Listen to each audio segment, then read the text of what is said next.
how to turn one piece of great content into 20. So just before I begin, I'm going to give you a little intro to myself and Nicole, just in case you don't know who the hell we are. Nicole and I, we both have our own businesses. We both started out as virtual assistants, but we had to figure out how to do marketing because you have to when you're a solopreneur. So we took a bunch of courses, we worked together, and the better we got at our marketing, the more people wanted to work with us. And we're both busy, we're moms, so we have kids to look after as well as a business to run. And so we created Showing Up Solo to streamline our marketing efforts. And then we've also put everything we learned over the past 2 odd years and put it into an amazing course and package that we'll talk about a little bit more tomorrow in the masterclass.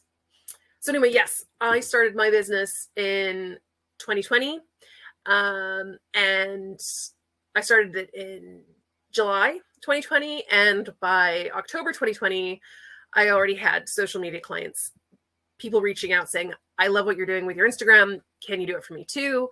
By January 2021, the majority of my clients were LinkedIn or Instagram clients. And then I started adding copywriting services to the point where basically now all I do is marketing, and I'm a go-to for a lot of people who need marketing or copywriting support.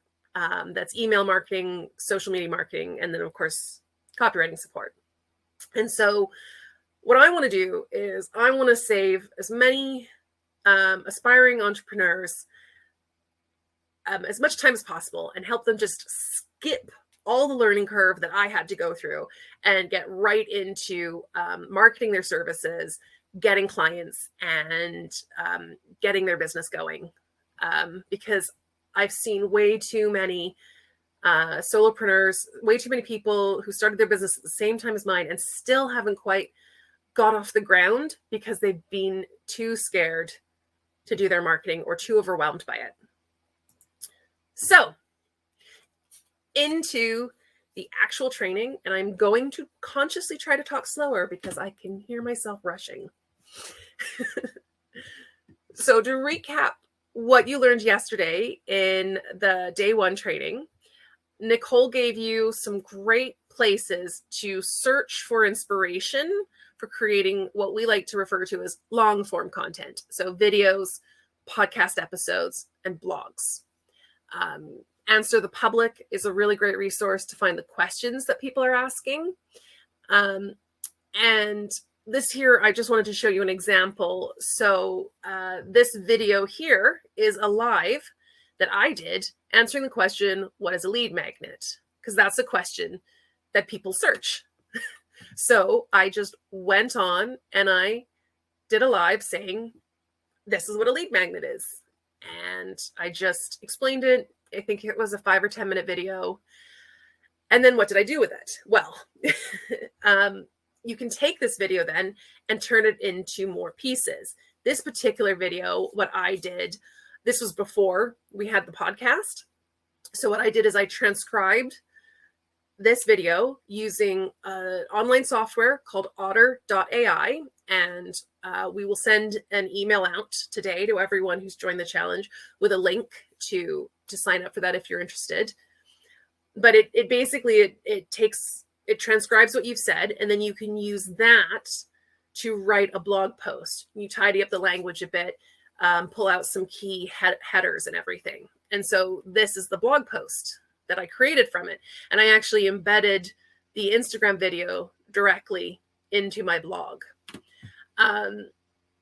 One thing to note, if you go live on Instagram using Instagram has that video. Right now I'm using a program called StreamYard. And the nice thing about StreamYard is it's a live broadcast. I can broadcast to Facebook and I can broadcast to LinkedIn. I haven't tried with Instagram yet, but the wonderful thing is it records this broadcast. So I have the recording, and then I can post that recording to YouTube, to Instagram, to whichever platforms I want to. I can post the video onto my website if I want to. So just by picking a streaming service like StreamYard, you've already repurposed that video multiple times because you have a recording that can then be put on several platforms: Instagram, LinkedIn. You can put on your website, share a tweet. You can Facebook, and did I say YouTube already? And if you put it on your website, then you can promote that video on Pinterest using pins or tweets to promote the video. So just by using a streaming service that records your live, you've already created multiple pieces of content. The next thing you do is, if you transcribe that video, you can then it's almost like writing a blog post for you. It takes the work, a lot of the hard work out of it. Then you just have to tidy up the grammar and the language, just make sure it flows nicely. Sometimes you might find if you rambled a little bit or you covered a lot, you might actually have 2 blog posts out of just one video, which is great. You have even more content. Another reason that Nicole and I like to use Otter.ai is it also extracts audio from videos. And once you've extracted the audio, then you have the potential to publish it as a podcast episode. And you can also take that audio and you can make things like audiograms, which are basically images or videos with sound overlaid. So step 1 is taking that long form piece of content and turning it into more long form pieces of content. So turning a video into a blog and into a podcast episode, or turning a podcast episode into a blog and a follow-up video, or taking a blog post and creating a video that you also turn into a podcast episode. So think first of all, like, how much long form content can I squeeze out of this 10-minute video? And you would be amazed at how much you can get from it. The next step is then to make your short form content. So this little chart just indicates the kinds of content that can go on different platforms. So I always use the number 3. I don't know why. I find it's fairly easy to pull out 3 key points from something, but it doesn't have to be 3. It can be 1, it can be 2, it can be 5. Just pull out some key points, key ideas from that video or blog or podcast episode. I try to limit explaining, try to explain just one thing in a caption. So if I was going to talk about sales funnels, I would talk more generally about what a sales funnel is, then explain all the components in one caption. And components being landing page, lead magnet, emails, all that jazz. If I was going to try to explain those, I would do one caption on landing pages, one caption on lead magnets, and one caption on emails. So these posts, you can do a tweet, an Instagram, and a Facebook post with just text. You don't need any graphics for these 3. And then with Instagram, you just need to pair it with a visual, whether it's a photo or there's nothing wrong with just doing like a plain solid background with some text over it. But you can take these captions and they can be used on these platforms. If you've extracted audio clips or you have a video and you chop up the video, you can make a video post, which video, anything on Instagram now that's video is considered a reel. But then you can share the same content on these platforms. So you add in YouTube when you do that. When you share video or an audiogram, which, as I said, is usually like a stationary image with sound overlaid. And The trick here is that it's a .mp4 file. That's the trick. If it's a .mp4 file, the social media platforms will register it as a video. So it doesn't technically have to be a video. Another sneaky way to get away with creating video content is to put a GIF, an animated GIF, on where you would normally put like a regular stationary photo on your profile, and it acts as a video then. Then what you can do is you can think about these key points that you got from, that you used to write the captions or to make the audiograms, and go a little deeper, record a little 15-second video. Now I say 15-second because then it can go on Instagram, YouTube Shorts, and TikTok. So do a 15-second video, and it's amazing how much you realize you need to break down your ideas when you try to explain something in 15 seconds. I tried to do something on, I think, lead magnets, and I ended up having to do 3 separate 15-second videos to get the entire message across. So it's great. I'm just trying to explain one thing, and now I have 3 reels from it. So keep it short and informative. A lot of people think of reels as those fun dances with music and everything. Those are great, but what you really want to do is create informative content that your ideal audience will get value from. They might get a laugh from you doing a goofy dance, but if they find out from you what a specific topic is, like what a lead magnet is, then they might know, oh, actually, I need a lead magnet. And that'll lead them to making more of a purchase. So it doesn't have to be fancy. It's just like a quick 15-second tip. You can record them in Instagram or just record them on your phone regularly. You can use tools like Canva to edit these videos and make them look a little fancier, or to add captions and stuff. But 15-second informational video content is super valuable. And then, of course, you can post your blog post, your podcast episode, your website to your video to your website, and share links to those. And this is also not even taking into account sharing this content with your email list. So this is just a little graphic to show you what you can do. You've got your long form content here, video, podcast, and blog. And this is an example of what an audiogram would look like. Actually, I think it is, it's just the animation embedded in there, but that's what an audiogram looks like. This is a Pinterest pin.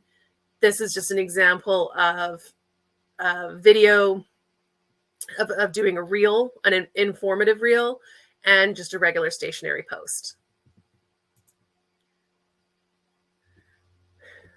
So I'm just going to show you, this is an actual real life example of how I've used this method. So I started off with answering this question, what is a lead magnet? And I think actually I got this question, like I was explaining it to people so much. I was like, okay, I'm just going to go on and I'm going to just tell people what a lead magnet is. So I just did this video. I didn't plan it out. I knew I had this question to answer. And so I hopped on there and I answered the question. And I published the live. From that live, I then transcribed it and I turned it into a blog post. Like I said, this was before the podcast, but if I was doing the podcast, what I would have done is probably done the live in something like StreamYard and then published the video to Instagram and to YouTube and to LinkedIn and on my website, and shared it on Twitter and Pinterest. And then I would have taken the audio and I would have published the audio on my podcasting platform and on my website, and shared that the new podcast episode was out on Twitter, LinkedIn, etc. So just from one video, you're going to create content to promote the video. So you'll create reels and pins. As a rule of thumb, I always create 10 Pinterest pins per new long form piece of content.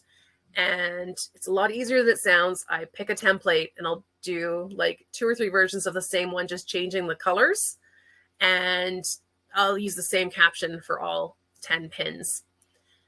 And then once you've added in the podcast and the blog, you've suddenly increased it more. I was trying to do the math earlier, and it's like you go from 1 piece to 48 pieces of content just from repurposing one video into a podcast and a blog post, and then doing the promotional content to promote those long form pieces.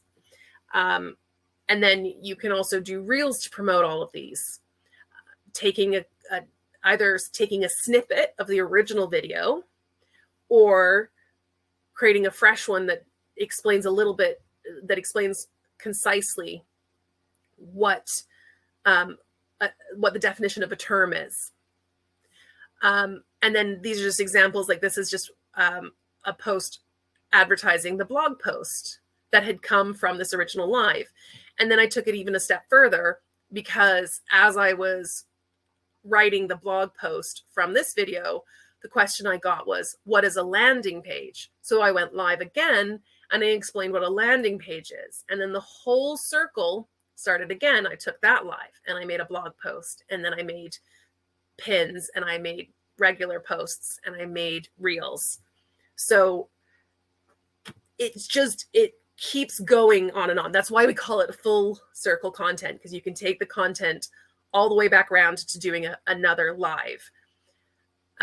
And I've done one thing, and then I've turned it into multiple things. You can use the same captions for the reels as you do for the stationary posts. You can use a very similar caption for the Pinterest. And you can use like the same captions that you would to promote the video as you would to promote the blog post. You can see here that I have slightly different captions. What I like to do is I do 3 variations per long form, so I can mix and match them so my audience don't get bored of seeing the same thing over and over again. And then what I do with this content, with all this promotional content, is I put it in my social media scheduler. I like to use Meet Edgar, and I will do like a blog category, and a podcast category, or an informational category, or a promotional category. And I'll just plug this content into Meet Edgar. And then the beautiful thing about that is you hit shuffle and it'll just pull something from each category that you've scheduled a time slot for. So if I have a category for all my educational content, every time I create promotional content for an original video, blog post, or podcast, I put it in this informational content category and I hit shuffle, and Meet Edgar will pick the next piece for me. So it'll just pick a piece out of that list and post it for me, and I don't have to think about it. I haven't actually manually posted to Instagram in months, except for just this week where I've been doing like very specific posts to promote the challenge. Other than that, Meet Edgar just picks my content and churns it out for me. And so speaking of Meet Edgar, here are some of our favorite tools. So like I said, we love using StreamYard for our live streaming because we can add branding. You can see I've got the logo up in the top corner. I don't know where I'm pointing because it's I can't see my face on the screen right now, but I've got the logo showing. We've got our brand colors. We can put an intro and outro on there if we want to. So we love StreamYard. It's great for streaming, for going live in LinkedIn and Facebook. And like I said, you get the recording that you can then save and then publish to other platforms like YouTube and Instagram and your website. For podcasting, we recommend Anchor. And actually, Nicole and I got this recommendation from the lovely Rachel, who is watching right now. And Rachel recommended Anchor because you can record your audio, you can edit it, you can host it and distribute it all in one place. Of course, if you're stripping audio from a video, you would just upload it, or you could record the two simultaneously. And then for audiograms, Headliner is our go-to for creating audiograms. It is so easy. When a podcast episode is published, you just go in there and you can publish the whole episode or up to 10-minute clip, and you pick the clip that you want. You put your own visuals on the background, or they have some templates. Actually, Headliner is even connected to Canva, so you can design in Canva inside Headliner whilst you're creating your audiograms. It is an amazing tool, and Headliner lets you have 5 free unwatermarked videos per month. So, and then after that, they just put the Headliner watermark on there. So that's a really great deal. Oh, Rachel, I see that you're asking about whether it's the free StreamYard or not. That's a good question. I have a feeling that the recording feature on StreamYard is not the free option. I know that we pay for StreamYard. I do think it's well worth the investment because video content is so important and unavoidable in online marketing now. So I think it's an investment worth making. But I also believe Zoom has some new streaming integrations too. So, and I don't know whether that's with the free version or the paid version.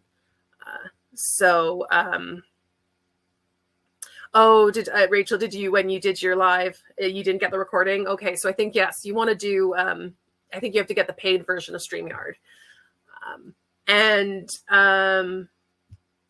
Back to the list, Otter.ai, like we've talked about multiple times, Otter.ai is an amazing tool because you can use it to extract audio from a video file and you can transcribe it.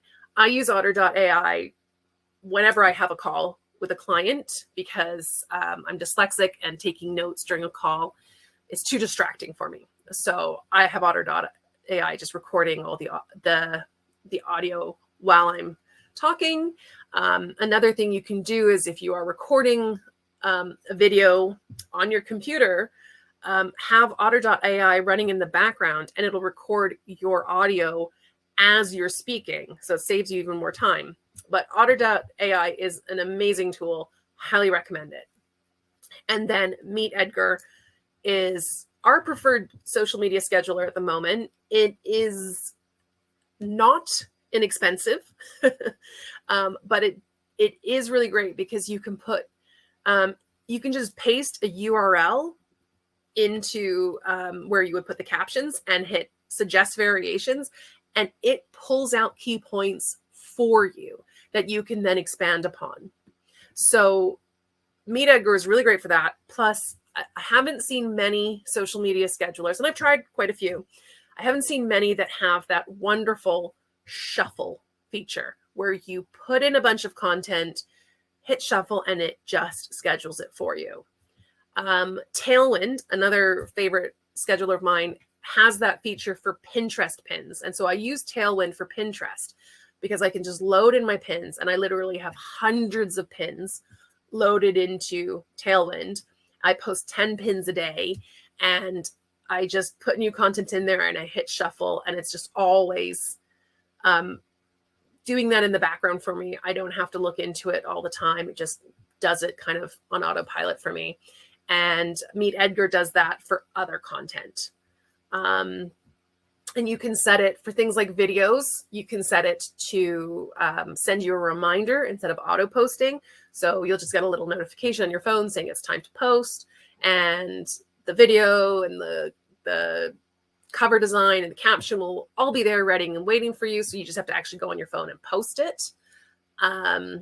So Meet Edgar, not cheap, but very, very useful. But you can also manually create your own content bank too, where you store all your captions and graphics in a folder, or if you want to keep it organized in a Google Doc based on categories, and then just yourself mentally shuffle. So work through the categories. Maybe give yourself a pattern or a routine to work through it.